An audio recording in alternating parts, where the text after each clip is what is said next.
الحمدللہ رب العالمین والصلاة والسلام علی سید المرسلین اما بعد فاعوذ باللہ من الشیطان الرجیم بسم اللہ الرحمن الرحیم الصلاة والسلام علیک یا رسول اللہ وعلی آلک واصحابک یا حبیب اللہ الصلاة والسلام علیک یا نبی اللہ وعلی آلک واصحابک یا نور اللہ۔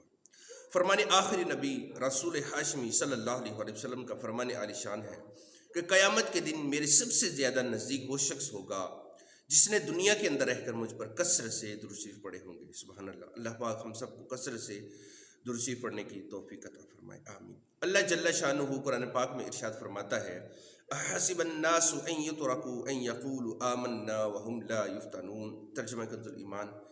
کیا لوگوں نے یہ سمجھ رکھا ہے کہ انہیں صرف اتنی بات پر چھوڑ دیا جائے گا کہ وہ کہتے ہیں کہ ہم ایمان لائے اور انہیں آزمایا نہیں جائے گا؟ تفسیر سیرات الجنان میں ہے کہ اس سے معلوم ہوا کہ مسلمانوں کا ان کی ایمانی قوت کے مطابق امتحان لینا اللہ پاک کا قانون ہے۔ بیماری، ناداری، غربت، مصیبت، یہ سب اللہ پاک کی طرف سے آنے والی آزمائشیں ہیں جن سے مخلص اور منافق ممتاز ہو جاتے ہیں۔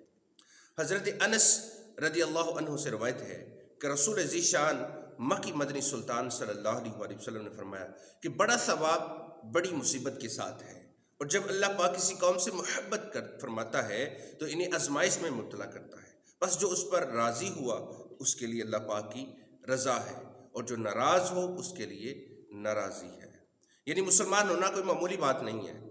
کلمہ پڑھ کر دار اسلام میں داخل ہونے کا مطلب یہ ہے کہ اب بندہ اللہ پاک کی محبت سے سرشار ہو کر جان نثاری کے لیے تن من دن کی بازی لگانے کو تیار رہے۔ یہاں ایک وضاحت کر دوں کہ دنیا میں اہل ایمان پر جو مشکلات اور آزمائشیں آتی ہیں یہ بھی اصل میں اللہ پاک کی رحمت ہے۔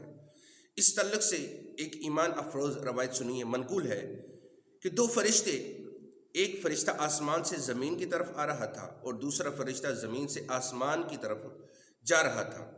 دونوں کی آپس میں ملاقات ہوئی۔ ایک فرشتے نے دوسرے سے پوچھا آپ کہاں سے آ رہے ہیں؟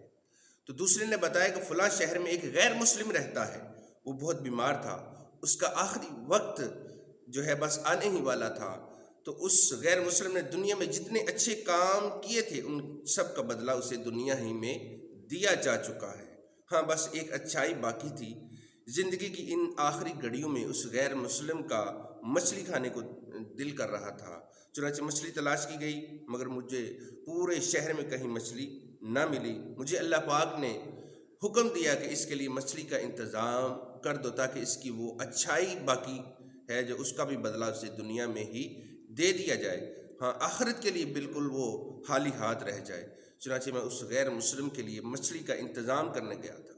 اس فرشتے نے اپنی بات پوری کرنے کے بعد دوسرے سے پوچھا کہ آپ کہاں جا رہے ہیں؟ تو کہا کہ فلاں شہر میں ایک مسلمان ہے، اس کا بھی ایک آخری وقت ہے، اس سے جتنے گناہ تھے ان سب کے بدلے اسے آزمائش میں مبتلا کیا جا چکا ہے، اب اس کے اعمال نامے میں کوئی گناہ باقی نہیں ہے، بس ایک گناہ رہتا ہے۔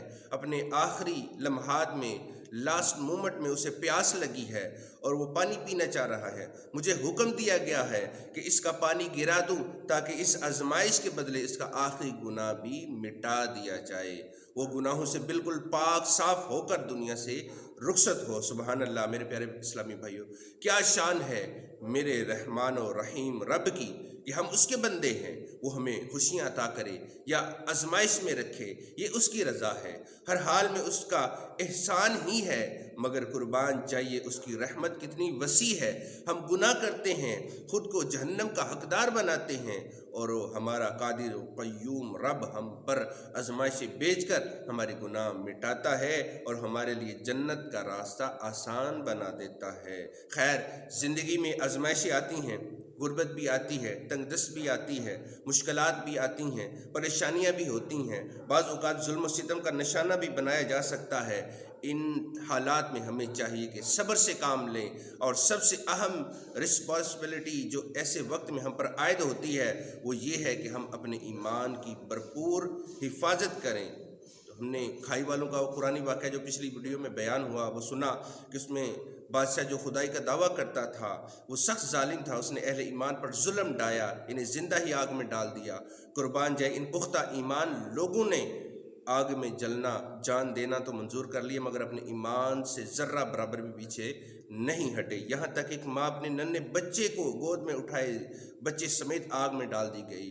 اس نے بھی موت کو گلے لگا لیا مگر اپنے ایمان کا سودا نہیں کیا۔ یہ بڑی کمال کی بات ہے، بڑی ہمت اور حوصلے کی بات ہے۔ اس سے ہمیں یہ سبق ملتا ہے کہ ایک بندہ مومن اپنے ایمان پر ہمیشہ ثابت قدم رہتا ہے، تکلیفوں اور مصیبتوں میں گھبرا کر ڈاواں ڈول نہیں ہوتا، اس کے دل میں شک نہیں آتا، بلکہ یہ اپنے ایمان پر، اپنے عقیدوں پر، اللہ پاک پر توکل اور بھروسے پر پختہ ہی رہتا ہے۔ اسے پھولوں کا ہار ملے یا تلوار کا تیز وار ملے، پانی میں غرق کیا جائے یا آگ کے شعلوں میں جھونک دیا جائے، ہر حال میں، ہر صورت میں یہ نیک لوگ استقامت کا پہاڑ بن کر کھڑے رہتے ہیں۔ کاش یہ سعادت، ایسا پختہ ایمان اور یقین ہمیں بھی نصیب ہو جائے، ہمیں بھی دین پر، اسلام پر، ایمان پر استقامت ملی رہے۔ کاش اپنے ایمان کی حفاظت کی سوچ حقیقی معنوں میں ہمیں نصیب ہو جائے۔ آمین بجاہ نبی الامین صلی اللہ علیہ وسلم۔